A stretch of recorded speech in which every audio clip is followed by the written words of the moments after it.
Hi friends, இன்றைக்கி வந்து Tuesday ஆஃப்டர்நூனில் வந்து குட்டி மினி ப்ளாக் தான் வந்து பார்க்க போகிறோம். சார் வந்து ஸ்கூலுக்கு போய்ட்டு 1 o'clock வந்துருவார். என் பெரிய பையன் வந்து அவனுக்கு வந்து இன்றைக்கி ஸ்பெக்ட்ரம் வீக் நடக்குது அவன் ஸ்கூலில். ஸோ வந்து ப்ளூ கலர் தான் இன்றைக்கி வந்து ட்ரெஸ் கோட் ப்ளூ கலர் வந்து போட்டுட்டு போயிருந்தார். ஏதோ கிராஃப்ட் வந்து ஃபிஷ்ஷோ ஏதோ பண்ணி வச்சுருந்தான்.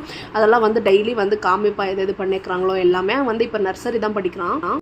பட் ஸ்கூல்லேருந்து வரதுக்குள்ளேயே நான் வந்து ஒயிட் ரைஸ், தேங்காய் பொரியல், அப்புறமா வெண்டைக்காய், அப்புறமா உருளைக்கிழங்கு போட்டு வில்லேஜ் ஸ்டைலில் காரக்குழம்பு வச்சுருந்தேன். இதோட ரெசிபிஸும் நான் வந்து அப்லோட் பண்ணியிருக்கேன். மறக்காமல் பாருங்கள். இந்த வீடியோ கீழே லிங்க் கொடுக்குறேன், மறக்காமல் பாருங்கள். ஈவினிங் வந்து மதியானமாக வந்து ஸ்கூல்லேருந்து வந்த உடனே வெளியே பார்த்தா மாடு வந்துருந்தது. அவனுக்கு ரொம்ப பிடிக்கும் மாடு. ஆனால் மாடு வந்ததுனால வீட்டில் எது இருக்கோ அதெல்லாம் எடுத்துகிட்டு போய் வச்சுருவான் சாப்பிட்றதுக்கு.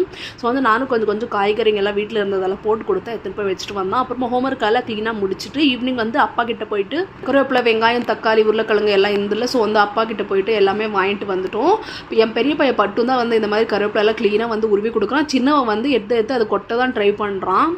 எது செஞ்சாலும் கூடவே வந்து ஹெல்ப் பண்ணுவான் எப்போவுமே பட்டு. நாங்கள் வந்து எல்லாமே வந்து காய்கறி எல்லாம் அப்பா கிட்ட வாங்கிட்டு வந்ததெல்லாம் செப்பரேட்டாக வந்து எடுத்து வச்சுட்டு இருந்தேன்.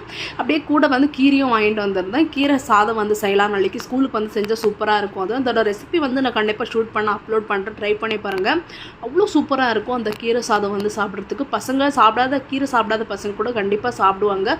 பட்டு வந்து சாப்பிடுவான். பட் சாப்பிடாத பசங்களுக்கு இந்த மாதிரி கண்டிப்பாக ட்ரை பண்ணி கொடுங்க. பெரியவங்க கூட சில பேர் கீரை சாப்பிட மாட்டாங்க, அவங்களுக்கு கூட இது வந்து பெஸ்ட் ரெசிபி. அங்கேயே வந்து கிள்ளிட்டு வந்துட்டு இங்கே வந்தால் லேட்டாகவும் சும்மா உட்காந்து கிள்ள முடியாதுன்ட்டு காலனியில் கிள்ளிட்டு வந்துட்டேன்.